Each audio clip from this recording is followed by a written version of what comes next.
Амралтын өдрийн мэнд бүгдээрээ сайн уу найзуудаа. За өнөөдөр хагас сайн өдөр. Бүгдээрээ амарчин сайхан. Тэгээд дулаан цаг маанч дүүсээд гадаа хүүдэн байна. Манайд бороо орж байна. За тэгээд 20 тоног бороо орж өнөөдрөөс арай гайгүй нартай байна.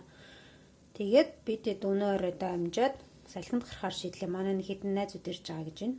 Манайд тэгээд гэртээ бүжгэн жахаар салхинд гарыг гэд. Ойрхон нэг юу гэдгийг нуур байдیں۔ Нуур ирэг дээр очиж шорлог хийждэг гэд байж байна.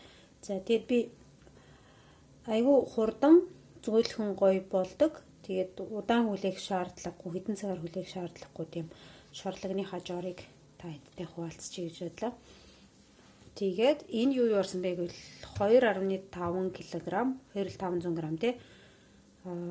Гахаа маханд өөхгүй дандаа цул мах байгаа. Гахаа маханд 3 ширхэг бөндгөр сонгон блендер дээр 4 ширхэг сармистай хамт блендердсэн байгаа. Миксердсэн. Тэгээд ийм горчица. Ийм монголоор юу гэдэг лээ би яг сайн мэдэхгүй байна. Манайхан хэлж өгч туслаарай.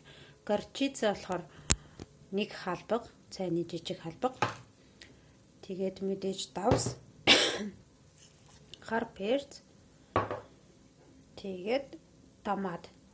За томат болохоор манайд ийм томат байсан. Тэгээд арай жоохон шингэн болохоор би бүгдийг хийгээд ажиллаа. Бүр зайлаад хийчихлээ.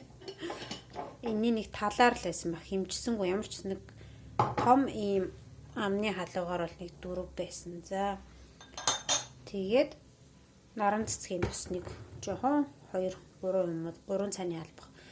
За тэгээд энэ бүгдийг холиод хутгаад таглаад тэгэл нэг 2 цаг байлгачихад бол гоё болчихно. Тэгээд энийг нуур ирэл дээр авч чад бидэд өнөдөө шарж идээд өдрийн хоол, оройн хоол болголоо доо. Та хэд юу гэж амарцгааж гин үү? За тэгээд өөр асуух асуулт байвал юуны чиглэлээр ямар видео оруулбал сонирхолтой байх вэ? Та бас санал хариулж болно шүү, комментар хэсэгт бичиж болно шүү. Тийм юмны мэдээлэл авмаар байна. За заавал хоол унд гэхгүй те, заавал гоо сайхны бүтээгдэхүүнүүд гэхгүй. Өөр бас орст амьдрахад хэцүү юм юу байдیں۔ Сонирхолтой юм юу байдیں, гоё юм юу байдیں те. Тиймэрхүү асуултууд бас ирүүлж болно. Тэгвэл би бас хариулт өгнө гэж бодож байна. За тэгээд сайхан амарцгаагаарай. Баяртай.